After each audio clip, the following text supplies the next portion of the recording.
So hello guys. सो आज हम देखेंगे difference between C X which means centralize exchange और and D X which is also called DEX decentralize exchange. तो हम centralize exchange और decentralize exchange का बीच का डिफरेंस देखेंगे। ओके, सो ये दोनों फुल फॉर्म है उसके। Okay okay, so centralize exchange होता क्या है? Centralize exchange charges a percentage of the fee for every transaction. मतलब जो भी ट्रांजेक्शन करते हो उसकी फीस लगती है। जैसे वजीरेक्स में 0.02% है, बाइनेंस में भी थोड़ी सी है। ऐसे it is similar to bank in the sense there comes an owner. जैसे बैंक को कोई ओन करता है, जैसे बैंक ऑफ बड़ौदा, उसका भी कोई ओनर है। तो same way like Reserve Bank of India, उसको इंडियन गवर्नमेंट ओन करती है। तो वैसे इधर कम्स एन ओनर, जैसे वजीरेक्स तो बाइनेंस ने एक्वायर किया है तो बाइनेंस का हो गया। बाइनेंस खुद C Z is the owner of the Binance. तो वैसे ही similar to bank and there comes an owner, someone owns that exchange. तो वो होगा सेंट्रलाइज एक्सचेंज।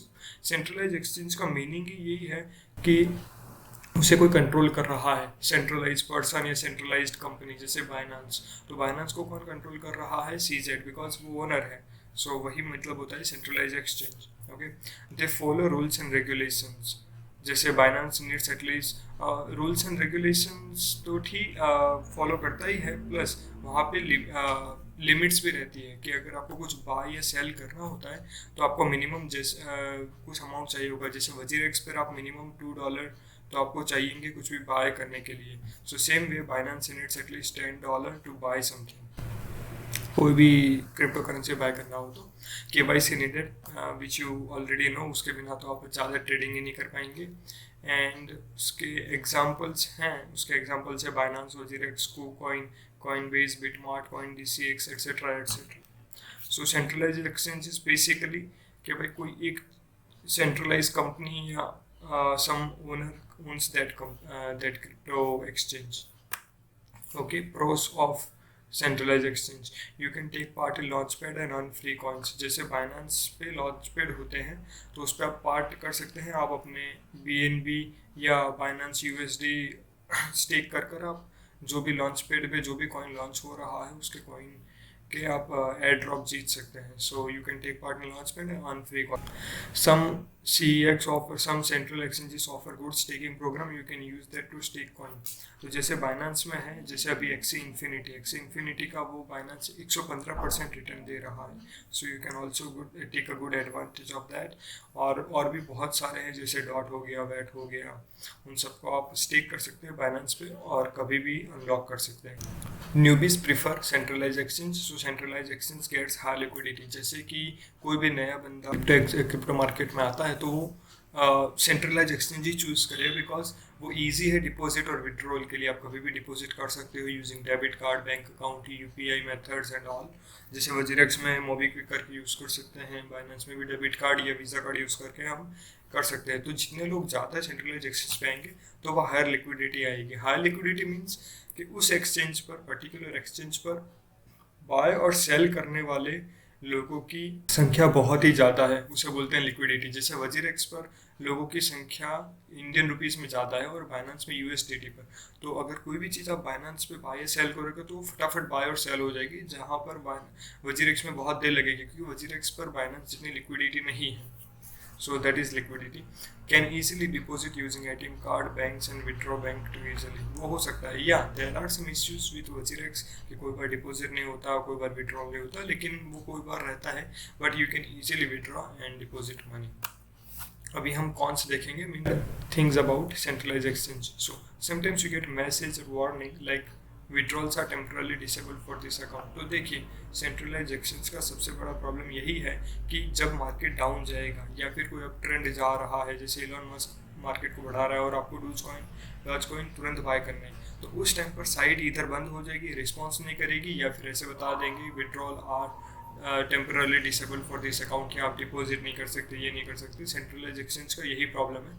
बेसिकली मैनिपुलेशन हो सकती है, यहाँ पर लोग मैनिपुलेट कर सकते हैं आपको भी और वेबसाइट को भी, सबको। बाद में high transaction fees from exchange to another exchange. ये है कि समझ लो वजीरेक्स में से आपको बाइनेंस में भेजना है, तो करेंटली हमारे पास एक ऑप्शन है कि बाइनेंस से वजीरेक्स से बाइनेंस और बाइनेंस से वजीरेक्स फ्री में जा सकता है फॉर लिमिटेड टाइम ऑफर, वहाँ पे एक ऑप्शन है। लेकिन समझ लो आपको वजीरेक्स से भेजना है KuCoin, तो वजीरेक्स से आप भेजोगे तो बहुत ही ज़्यादा चार्जेस लगेंगे। अगर आपको USDT भेजना है तो इथेरियम की गैस फी तो लगती ही है, लेकिन वजीरेक्स कुछ ज़्यादा ही चार्ज लेता है। बल्कि वहीं पर ही हम अगर बाइनेंस से KuCoin में भेजेंगे तो हमारा कम चार्ज लगेगा। सो ये वेरी करता है exchange to exchange, but still higher transaction fees from one exchange to another exchange. बाद में they can be hacked easily through which fund could be lost. Yeah, centralized exchange is basically one website, right? तो website को तो कोई भी hack कर सकता है। अगर हैक हुई तो वो हमारे फंड स्टॉल कर लेगा, स्टील कर लेगा, so it could be lost any time. और last one is entire exchange can disappear tonight. Well, it is possible, centralize exchange ही है, right? So nothing surprising here. तो यहाँ पे समअप यही होगा, सेंट्रलाइज एक्सचेंज बेसिकली बैंक की तरह काम करता है। There is a owner of centralise exchange. यहाँ पर प्रॉब्लम भी आ सकती है कि भाई your withdrawal a temporary disable account, because लोग मैनिपुलेट करते हैं मार्केट को, और मार्केट जैसे अप जाए या नीचे जाए तो लोग डिसेबल कर देंगे ताकि आप खरीद ना पाओ। सो मैनिपुलेशन इज देयर। अभी हम देखेंगे डिसेंट्रलाइज एक्सचेंज क्या होता है। सो डिसेंट्रलाइज एक्सचेंज को लोग डेक्स भी बोलते हैं। तो अगर आप यूट्यूब पर दूसरी वीडियो देखोगे तो वो डेक्स भी बोलते हैं। तो DEX means decentralize exchange. So DEX charges a percentage of a gas fees for every transaction. So यहाँ पर ऐसा होता है कि अगर हम कोई ट्रेड कर रहे हैं डेक्स पर, बेसिकली हम क्या कर सकते हैं, स्वैप कर सकते हैं, और कोई बार लिमिट ऑर्डर्स भी लगा सकते हैं। तो समझ लो आप स्वैप कर रहे हो कि BNB के थ्रू स्वैप भी कर रहे हो या फिर मतलब बाय कर रहे हो, तो आप पैनकेक स्वैप पर जा रहे हो और BNB के बदले आप BNB को यूज़ कर कर आप खरीद रहे हो केक टोकन। तो अभी केक टोकन बाय तो करोगे आप, लेकिन वहाँ पे उस ट्रांजेक्शन को अप्रूव करने के लिए आपको थोड़ी गैस फी देनी होती है। वो गैस फी जाती है माइनर्स को, और वो आपका ट्रांजेक्शन अप्रूव करते हैं। तो there is a gas fee for every transaction. इसलिए लोग कहते हैं कि इथेरियम पर ट्रांजेक्शन नहीं करना चाहिए ERC20 पर, बिकॉज उसकी गैस फीस $50 होती है, कोई बार 40, कोई बार 50, कोई बार 15, तो ऐसे वेरी करती है। सो लोग अभी पेनकेक स्वैप क्विक स्वैप पर जा रहे हैं, क्योंकि क्विक स्वैप पर मैटिक से होता है जिसकी गैस फी बहुत लो है, और पेनकेक स्वैप पर BNB जिसके उससे भी लो है। सो डेक्स का ये फ़ायदा है कि आप बहुत सारे डेक्सेस यूज़ कर सकते हो कभी भी। जस्ट आपका ट्रस्ट वॉलेट या मेटामास्क कनेक्ट करो और आप ट्रांजेक्शन कर सकते हो, सिंपल। दूसरा है enhanced privacy due to no registration requirement on KYC process. KYC process नहीं है, सो आपकी प्राइवेसी हमेशा रहेगी। किसी को कुछ नहीं पता चलेगा कि आपका नाम क्या है, कहाँ से आए हो, क्या एड्रेस है, क्या आधार नंबर है, क्या पान कार्ड है, कुछ नहीं, nothing. completely free from the risk, you are in total control of your assets। Because जब भी आप डेक्स पर कोई भी ट्रांजेक्शन करते हो तो जैसे वो ट्रांजेक्शन फिनिश होता है तो सारे कॉइन्स होंगे आपके ट्रस्ट वॉलेट में, और जब तक ट्रस्ट वॉलेट, मेटामास्क या जो भी वॉलेट आप यूज़ कर रहे हो वो आपके पास है, तब तक you are in total control of your assets. Just आपको उसका पासवर्ड किसी को नहीं देना है, और सीड फेज भी आपको संभाल कर रखना है। सो उसके एग्जांपल होंगे यूनिस्वैप जो ERC20 पर बेस है, पेनकेक स्वैप जो BEP20 या BSC बाइनेंस चेन पर बेस है, क्विक स्वैप पे मैटिक यूज़ कर सकते हो, वन इंच भी है, एट्सेट्रा। अभी good things about DEX pros. So no deposit और विड्रॉल रिक्वायर्ड। अगर आपके मेटामास्क या ट्रस्ट वॉलेट में फंड है या फिर कोई कॉइन है जो भी आप एक्सचेंज यूज़ कर रहे हो उसके रिलेटेड, तो आप बाय कर सकते हो ईजिली। नो ओनर, यहाँ पे पूरी कम्युनिटी कोई भी टैक्स यूज़ कर सकता है, there is no owner. Okay, बाद में नो KYC नीडेड। तो अगर KYC नहीं है तो एनोनिमस रहोगे आप, which is the best thing. That's why most people जो बड़े बड़े ट्रांजेक्शन करते हैं वो ये यूज़ करते हैं tax. No single point of failure, control और रेगुलेशन। यहाँ पर कोई आपको है ना, जब भी समझ लो कि मार्केट ऊपर गया नीचे गया तो कोई कंट्रोल नहीं कर पाएगा, और आप कभी भी उसे यूज़ कर सकते हो। कभी भी आपको ऐसा एरर नहीं मिलेगा कि भाई ये बंद हो गया, आपने विड्रॉल या डिपॉजिट नहीं कर सकते। Can participate into pool by providing liquidity, जैसे क्विक स्वैप हो गया, देन पेनकेक स्वैप हो गया। वहाँ पर क्या होता है, फार्मिंग एंड पूलिंग दो ऑप्शन होता है, तो वहाँ पे आप पूल में भी पार्ट ले सकते हो, फार्मर में भी पार्ट ले सकते हो, लिक्विडिटी प्रोवाइड कर कर। तो जब भी वहाँ पर आप लिक्विडिटी प्रोवाइड करते हो तो आपको कुछ फ्री टोकन्स मिलते हैं जो kind of a passive income you can say, तो आपको पैसिव इनकम भी जनरेट कर पाओगे आप। Some coins launches on DEX first then gets listed on centralise exchange. तो इसमें क्या होता है, जो छोटे छोटे कॉइन होते हैं वो डायरेक्ट बाइनेंस जैसी बड़ी बड़ी वेबसाइट पर लिस्ट नहीं होते, उसके लिए बाइनेंस के कुछ क्राइटेरिया है जो उन्हें फुलफिल करने पड़ते हैं कि इतनी लिक्विडिटी, इतनी फेम होनी चाहिए, इतनी पॉपुलेशन, इतने ट्विटर फॉलोअर्स, ये वो बहुत सारी क्राइटेरियाज हैं जो छोटे छोटे कॉइन्स हैं वो पहले डिसेंट्रलाइज एक्सचेंज पर लिस्ट होते हैं। तो अगर आपको बाय भी करना होता है तो आपको सेंट्रलाइज एक्सचेंज में मिलेगा ही नहीं, तो उससे क्या होगा कि आपको डेक्स पर ही बाय करना होगा। तो वो आप ट्रस्ट वॉलेट या मेटामास्क यूज़ करके कर सकते हैं। Can use wallets for transaction जैसे मेटामास्क और ट्रस्ट वॉलेट। अभी बुराई क्या है डिसेंट्रलाइजेशन की, तो वहाँ पे ज़्यादा तो बुराई है नहीं, लेकिन दो तीन है। एक specifically related to ERC-20 network. तो ERC-20 which is basically Ethereum chain network, तो has a higher gas fees for single transaction. मतलब अगर आपको छोटा सा भी ट्रांजेक्शन करना हो, even if you want to buy one coin, कोई भी